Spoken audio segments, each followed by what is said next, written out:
ఆయన ఎప్పుడు వస్తాడో తెలియదు కనుక సిద్ధపాటు కలిగి ప్రయాణానికి సిద్ధంగా ఉన్నాం.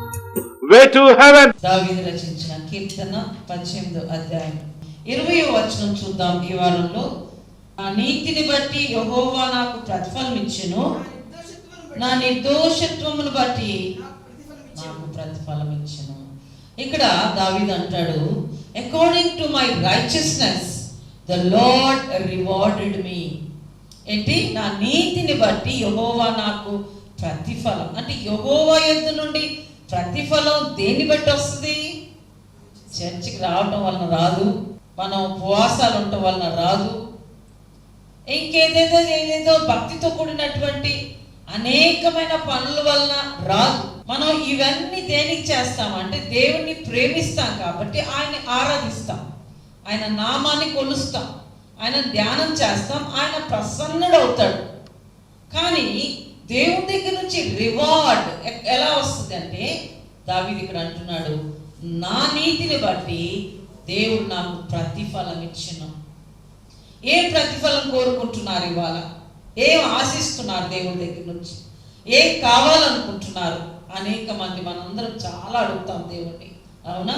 ఈ మధ్యకాలంలో ఇవాళైతే ప్రభువా నన్ను బ్రతికించు, ఏ తెగులు నా గుడారంలో సమీపించనీమాక, అయ్యా నన్ను కాపాడు, ఇవాళ మేము మాస్కులు వేసుకోకపోతే బతకలేము, మా పరిస్థితి దారుణంగా ఉంది, చిన్న చిన్న జలుబు చేస్తున్నా మాకు భయం వేస్తుంది. ఎంత భయపు నీడలో మనం బ్రతుకుతున్నాం కదా. కానీ ఇక్కడ దేవుడు అంటాడు, మన నీతిని బట్టి according to our righteousness he is going to reward whatever the reward you are seeking for. అయ్యా నా చదువులో ఉన్నతమైన చదువు కావాలి, అయ్యా నా ఉద్యోగంలో ఇంకా పైకి వెళ్ళాలి, నేను చేసే బిజినెస్ ఇంకా డెవలప్ అవ్వాలి ప్రభు. అయితే ఇక్కడ ఏమంటాడు దావీదు, according to my righteousness the lord has rewarded me. నిజమే, దావీదుకి ఇచ్చినటువంటి రివార్డ్ చిన్నది కాదు అసలు. యేసుక్రీస్తు ఎక్కడ పుట్టాడు? దావీదు పట్టణంలో పుట్టాడు. మనం కానీ యెరూషలేము వెళ్ళి చూస్తే దావీదు పట్టణం ఎంత పెద్దదో. మన క్రానికల్స్ చదవండి, లేకపోతే కింగ్స్ చదవండి, శామ్యూయల్ చదవండి, సమూయేలు రాసిన మొదటి గ్రంథం చదవండి బాగా. సౌలు దావీదు గురించి ఎక్కువ ఉంటుంది. క్రానికల్స్ చదవండి, వృత్తాంతాల గ్రంథం అది చదవండి. అంటే God has rewarded King David in a mighty way అని చెప్పవచ్చు. But how did he get this reward? ఈ రివార్డ్ ఎలా వచ్చింది మనకి? కేవలము నీతిని బట్టి. తర్వాత తెలుగులో రాయబడి ఉంటుంది, నా నిర్దోషత్వమును బట్టి నాకు ప్రతిఫలం ఇచ్చాను. అంటే నాలో ఏ దోషము లేదు కాబట్టి. కానీ ఇంగ్లీష్లో ఏం రాయబడి ఉందో తెలుసా? అదే వర్డ్ కానీ చూస్తే నిర్దోషత్వము అని తెలుగులో ఉంది, ఇంగ్లీష్లో according to the cleanness of my hands అని రాశాం. నిర్దోషత్వం ఏంటి? క్లీన్నెస్ ఆఫ్ మై హ్యాండ్స్ ఏంటి? అంటే how God has rewarded him అంటే according to the cleanness of his hands. అంటే దోషం అనేది చేతుల ద్వారా ఉంటుందేమో మరి. అంటే మనం గమనించుకోవాలి, ఈ తెలుగు బైబిల్ మనకు వచ్చింది ఇంగ్లీష్ నుంచే. ఇంగ్లీష్ ట్రాన్స్లేషనే అనేక భాషల్లోకి. ఇంగ్లీష్ కన్నా ముందు ఏ భాషలో రాయబడింది మన బైబిల్ అంటే పాత నిబంధన అంతా హీబ్రూ భాషలో రాయబడి ఉంది. So Hebrew to Greek and Greek to Latin. మనం వెళ్తే పోప్ క్యాథలిక్స్ టైంలో they translated in to Latin. Latin నుంచి ఇంగ్లీష్ ట్రాన్స్లేషన్కి చాలా కష్టమైంది, ఒప్పుకోలేదు వాళ్ళు క్యాథలిక్స్ అప్పట్లో కాలంలో. సో లాటిన్ నుంచి మనకి ఇంగ్లీష్కి వచ్చింది బై వెరీ డిఫికల్ట్. ఇంగ్లీష్ నుంచి మనకు తెలుగుకి వచ్చింది, అంటే అనేక భాష. సో ఇక్కడ చూద్దాం, నా నిర్దోషత్వమును బట్టి అని తెలుగులో ఉంది, ఇంగ్లీష్లో according to the cleanness of my hands. నా నిర్దోషత్వం అంటే చేతులు ఎలా ఉండాలంట? క్లీన్గా. అంటే ఇప్పుడు మనం శానిటైజర్తో క్లీన్ చేసుకుంటున్నట్ట, ఆ క్లీన్లీనెస్. ఒకసారి చూద్దామా, యాకోబు రాస్తాడు 4వ అధ్యాయం 8వ వచనం, దయచేసి చదవండి. యాకోబు 4:8 దేవుని యొద్దకు రండి, అప్పుడు ఆయన మీ యొద్దకు వస్తాడు. పాపులారా మీ చేతులను శుభ్రము చేసుకొనుడి. అంటే నిర్దోషులుగా ఉండాలంటే ఇక్కడ శుభ్రం చేసుకోవాల్సింది ఏంటంటే చేతులు. శానిటైజర్స్ తో, సోప్స్ తో కాదండి. ఈ చేతులతో మనం చేసే అనేకమైన అక్రమమైన పనులు, ఈ చేతులతో మనం చేసే అనేకమైన దోషములు, ఈ చేతులతో మనం చేసే అనేకమైన అవినీతి పనులు, ఈ చేతులతో మనం చేసే అనేకమైన హానికరమైన పనులు, ప్రతిదీ ఎందుకు చేస్తాం? చేతులతోనే చేస్తాం. సో అందుకే పాపులారా, మీ చేతులని శుభ్రముగా కడుక్కొనుడి. ఇక్కడ ఇంగ్లీష్ లో according to the cleanness of my hands lord you reward me. అంటే దేవా, నా చేతులతో నేను ఏ పాపము చేయటలా, నా చేతులతో ఏ దోషము నేను చేయటలా అని దావీదు ఇక్కడ చాలా చక్కగా అందుకే అంటాడు, the lord has rewarded me according to my righteousness. నా నీతిని బట్టి, నా యథార్థతను బట్టి దేవుడు నాకు ఎంతో ఎంతో మేలు చేశాడు. నా నీతిని బట్టి నాకు చేశాడు. అందుకే అంటాడు, ప్రభువా, నా నీతిని బట్టి, నా నిర్దోషత్వమును బట్టి నాకు ప్రతిఫలం ఇచ్చెను. ప్రతిఫలం ఇచ్చెను, గివెన్. ఇచ్చును కాదు, not future. Is talking about present and is telling God has already rewarded me. Yes, God rewards all of us. అనేక సందర్భాల్లో దేవుడు మనకి ఒక్కసారి మనకన్నా తక్కువగా సోషల్ అండ్ స్టాటిస్టికల్ గా చూసుకున్నట్లయితే మనకన్నా తక్కువ వాళ్ళని ఒకసారి చూద్దామా? మనకన్నా బలహీనులను చూద్దామా? మనకన్నా ఆహారం లేని వాళ్ళని చూద్దామా? వస్త్రం లేని వాళ్ళని చూద్దామా? సమాధానం లేని వాళ్ళని చూద్దామా? సంతోషం లేని వాళ్ళని చూద్దామా? అలానే మనకు అన్ని ఉన్నాయా, but still we are happy. That is a reward from God.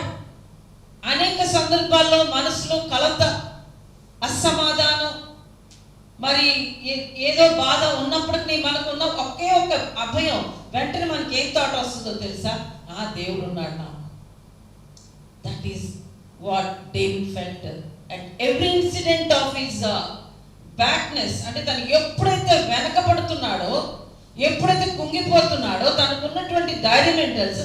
The lord is going to reward me అని చెప్పేసి చూస్తాం. అంటే ఇక్కడ దావీదు in the long season of afflictions with King Saul, సౌలుతో దావీదు ఎన్నో ఎన్నో బాధలు పడుతున్న ఆ సందర్భాల్లో హీ వాజ్ ఛాలెంజ్డ్. అంటే తను అవినీతిగా జీవించటానికి అవకాశాలు ఎక్కువ వచ్చాయి. అవునండి, అవినీతిగా బ్రతకటానికి మనకు అవకాశాలు ఎక్కువ వస్తాయి. దావీదుకి అట్లా వచ్చాయి. During the afflictions with Saul, అంటే సౌలుతో ఈయన పడుతున్నటువంటి ఆ బాధలు మనం సమూయేలులో చదువుతాం. చూడండి, మీరు సమూయేలు గ్రంథం ఖచ్చితంగా చదవండి. మనం సామ్స్ ధ్యానం చేస్తున్నాం కాబట్టి. అన్ని బాధలు పడుతుంటే ఎవరు తట్టుకుంటారండి? అయినా సరే ఆయనకి ఎన్నో అవకాశాలు ఉన్నాయి. తను తాను డిఫెన్స్ చేసుకుంటానికి, తను తాను కాపాడుకుంటానికి దావీదుకి ఎన్నో అవకాశాలు ఉన్నాయి. చిన్నోడు సౌలును చంపలేడా? చంపగలడు.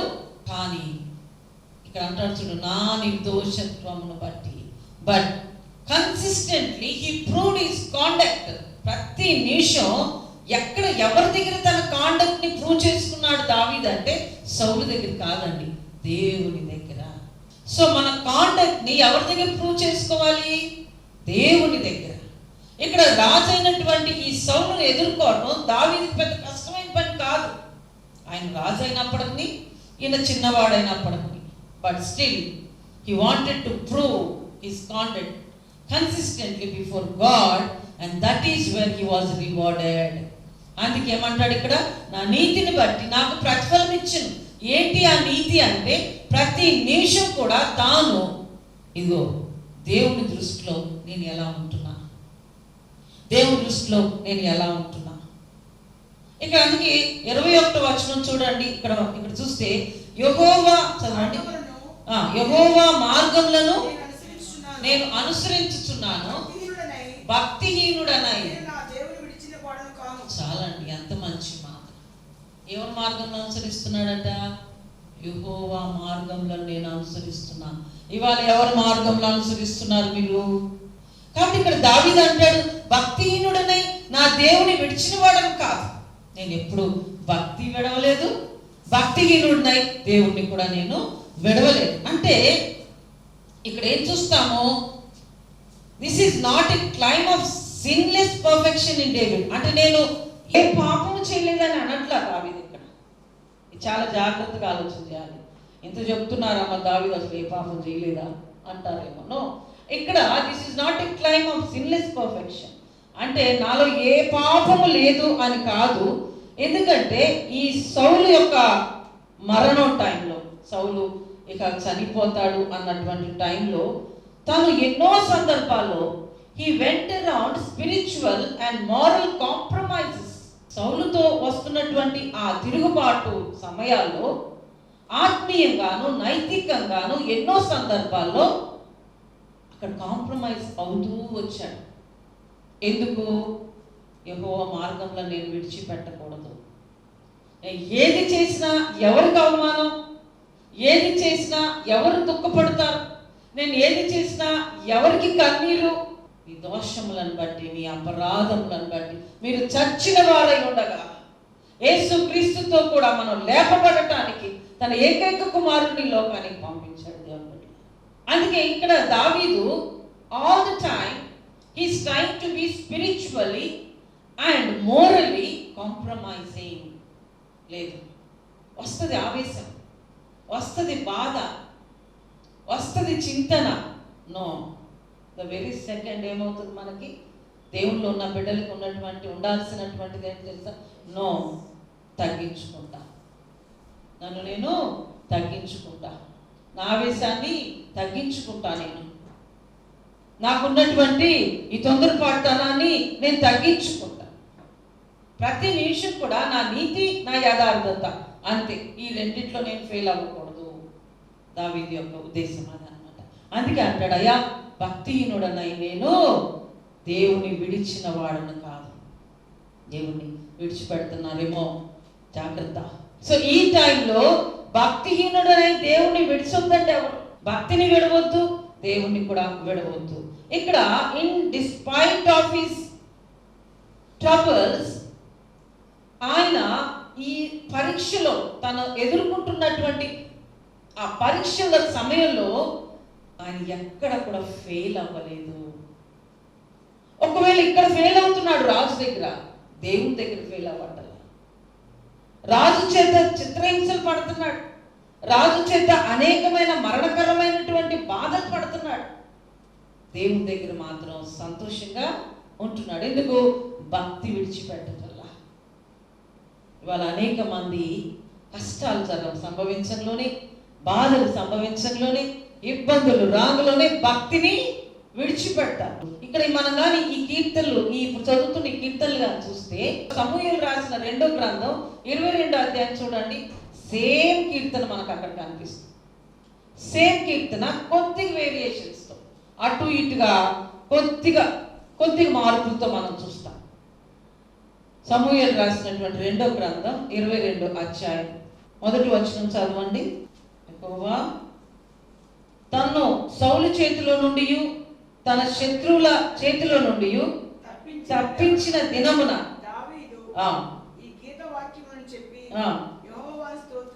చాలండి. ఇదే 18వ అధ్యాయం కీర్తనలు పైన రాసిందో చూడండి. ఏమని రాసిందో పైన వచనానికి ముందు, యెహోవా దాసుడైన దావీదు కీర్తన, అతని శత్రులందరి చేతిలో నుండి, సౌలు చేతిలో నుండి యెహోవా అతన్ని తప్పించిన దినమున. సేమ్ అన్నమాట.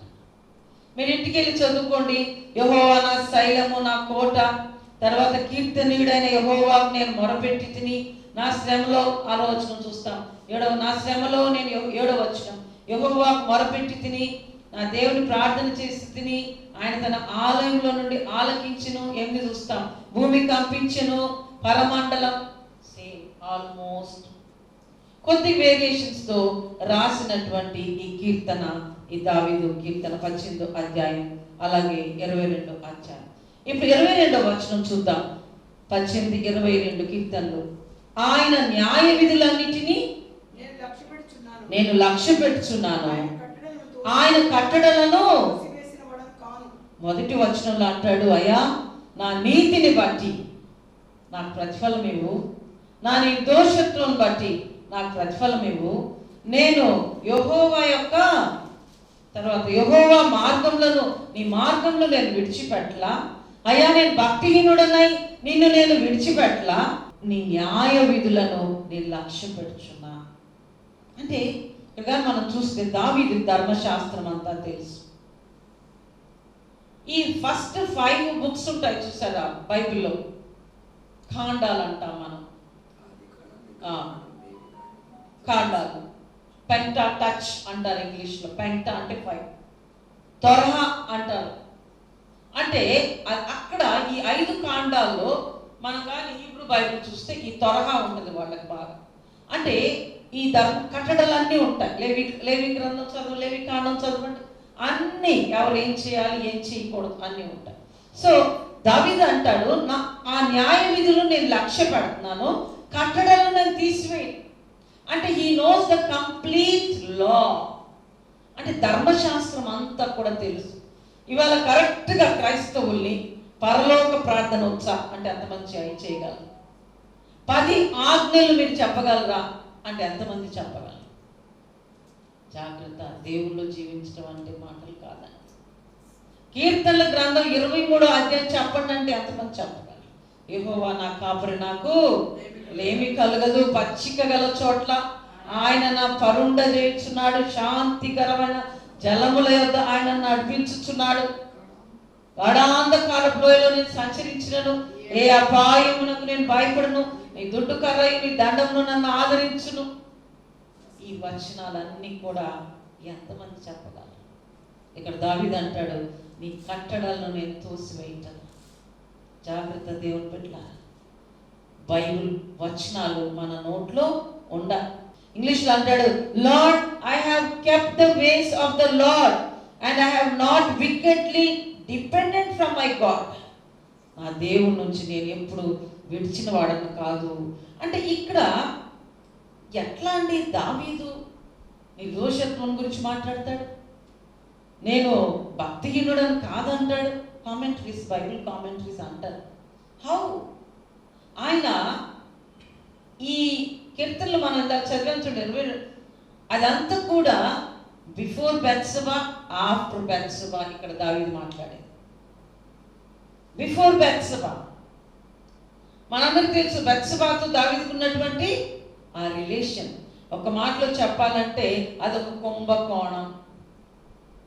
It's a scandal with Bathsheba and Uriah. He sinned. దావీదు పాపము చేశాడు. అదేంటి మరి, దావీదు అంత పాపం చేశాడు కదా, అందుకే before Bathsheba and after Bathsheba. అంటే ఇక్కడ ఒక స్పర్జియన్ అనేటువంటి ఒక కామెంటేటర్ అంటాడు, he is a very humble sinner. ఏంటంట, విధేయతతో కూడినటువంటి పాపం అన్నమాట. ఒప్పుకుంటున్నాడు ఇక్కడ. ఇది చెప్పడానికి కొద్దిగా ఇబ్బంది అనిపిస్తుంది మనకి. ఇక్కడ బెత్షెబా విషయంలో ఆయన మేడగది నుంచి ఆమెను చూసి ఆమెను ఇంటికి తెచ్చుకొని ఇదంతా ఒకటైతే, ఆమె కోసం ఆమె భర్తను చంపిస్తాడు, ఉరియాని. అది పాపం. అక్కడ తను కన్ఫెస్ అవుతాడు దేవుడికి. సొలొమోన్ పుట్టింది ఎవరికి అనుకుంటున్నారు? దావీదుకి, బెత్షెబాకి. సొలొమోన్ వాళ్ళిద్దరికీ పుడతాడు, జన్మిస్తాడు. సో అక్కడ ఈజ్ ఏ హంబుల్ సిన్నర్. ఇక్కడ దావీదు ఏమంటాడు, దేవా నేను పాపినే, అక్కడ ఒప్పుకుంటున్నా, అందుకే కదా నన్ను శిక్షించావు.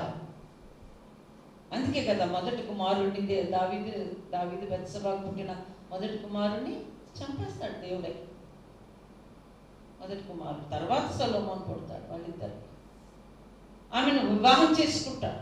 ఆమె తెచ్చి వివాహం చేసుకుంటాం కోసం భర్తను చంపించేస్తాడు యుద్ధంలో. ఆ అధ్యాయాలు మీరు చదవండి, అబ్బాయి ఎంత బాధ కలుగుతుందంటే అంత బాధ. ఉరియా యొక్క ఎక్స్ప్రెషన్స్, తన భర్త యొక్క ఎక్స్ప్రెషన్స్ అక్కడ ఒక సినిమాటిక్గా, డ్రమాటిక్గా కనిపిస్తుంది మనకి. కాబట్టి ఇక్కడ తను నేను భక్తిహీనుడు కాను అని ఎందుకు చెప్తున్నాడంటే, అక్కడ భక్తిహీనుడే, అక్కడ ఒప్పుకున్నాడు. So is a humble sinner there. కానీ ఇక్కడ ఏంటి, ఈయన విషయంలో కుంభకోణం చేస్తున్నారు చూడండి. అనేక మంది శత్రువులు, ఇందాక మనం పైన చదువుకున్నాం ఏంటంటే, శత్రువుల చేతిలో నుండి సౌలు చేతిలో నుండి తప్పించిన దినమున దావీదు రచించిన కీర్తన ఇది. ఇక్కడ అంటాడు, ఈ వేళ విషయం వచ్చేసరికల్లా తన చుట్టూ ఉన్నటువంటి శత్రువులందరిలో వాళ్ళతో పోల్చుకోనేమంటాడు, అయ్యా వాళ్ళకంట నేను భక్తిహీనుడని కాదు. జాగ్రత్తగా ఆలోచించాలి. రెండు చెప్తున్నానే. బెత్షెబా విషయం వచ్చేసరికల్లా భక్తిహీనుడే నేను ఒప్పుకుంటున్నా. బట్ నా ముందున్న చూడండి శత్రువులందరూ, వీళ్ళ విషయం వచ్చేసరికల్లా ఐ యామ్ క్లీన్ లార్డ్, నేను నిర్దోషిని, నాలో ఏ పాపం లేదు. ఇది ఏంటంటే ఒక కామెంటేటర్ చెప్తున్న, బైబిల్ స్కాలర్స్ అంటున్నటువంటి మాటలు ఇవన్నీ కూడా. కాబట్టి దావీదు ఎన్నో విధాలుగా he was afflicted. ఇక్కడ దావీదుని మనం ఒక మనిషిగా కూడా చూద్దాము, మనలాంటి మానవుడిగా చూద్దాము, మన స్వభావం ఉన్నటువంటి ఒక వ్యక్తిగా చూద్దాము. చూసినప్పుడు ఆయన పాపమునకు దాసుడయ్యాడు, కానీ పాపమును విడిచిపెట్టాడు. ఆ తర్వాత he was spiritually prospered in the time of adversities. కష్టకాలంలో, శ్రమకాలంలో ఆత్మీయంగా ఎదిగాడు. తను చేసిన పాపమును దేవుడి దగ్గర ఎప్పుడైతే ఒప్పుకున్నాడో దావీదు నిర్దోషిగా తను తీర్పు తీర్చబడ్డాడు. అందుకే ఆత్మీయంగా ఎదిగాడు. బైబిల్లో ఒక మాట ఉంటుంది, మీ ఆత్మ వర్ధిల్లు కొలది మీరు అన్ని విషయాల్లో ఏంటండి, యోహాన్ చివరి పత్రికలో చూస్తాం, అన్ని విషయాల్లో వర్ధిల్లుతూ సౌఖ్యముగా ఉంటారు.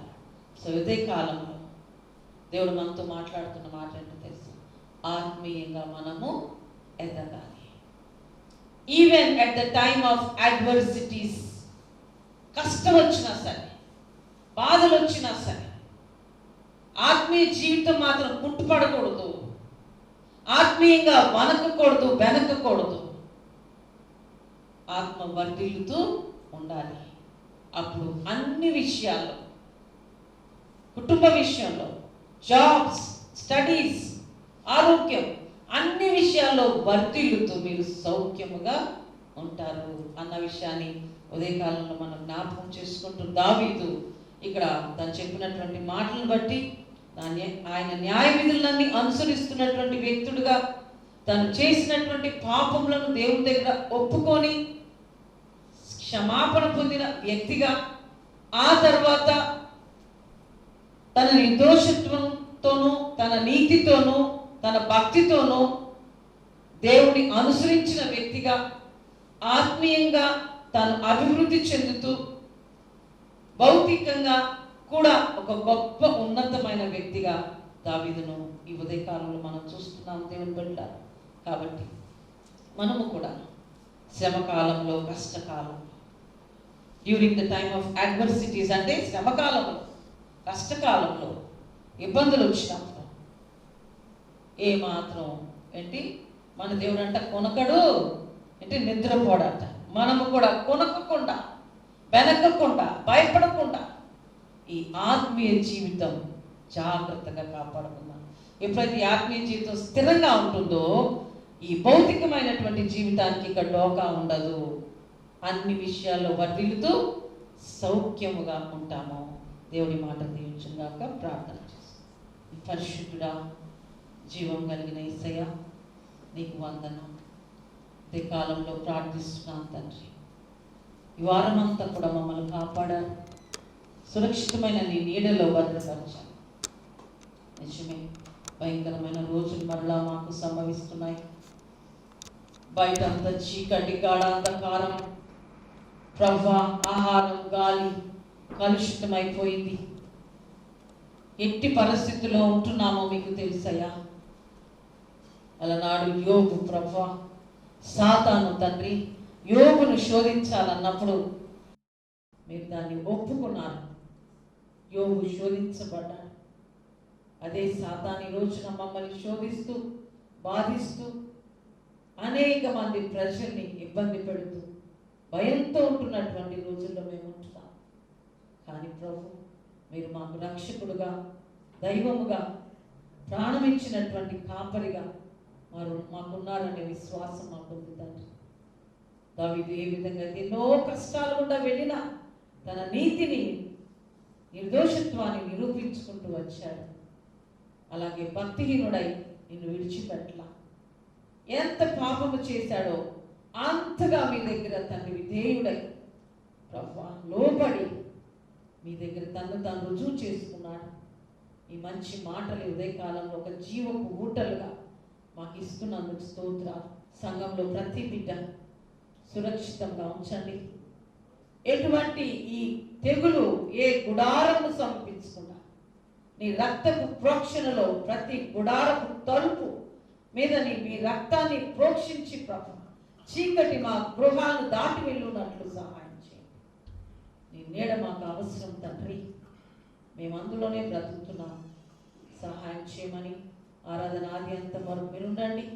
రాలేకపోయిన బిడ్డల్ని ప్రతి ఒక్కరిని జ్ఞాపకం చేసుకుని మరి కావాల్సిన సమస్తం అనుగ్రహించి మరి యొక్క వారం మేము చేరిని స్తుతించువారు మాతో కృపను, క్షేమమును, భద్రతను, ఆరోగ్యమును అనుగ్రహించి ఉంచమని యేసు నామములో అడుగుచున్నాం తండ్రి. ఆమేన్.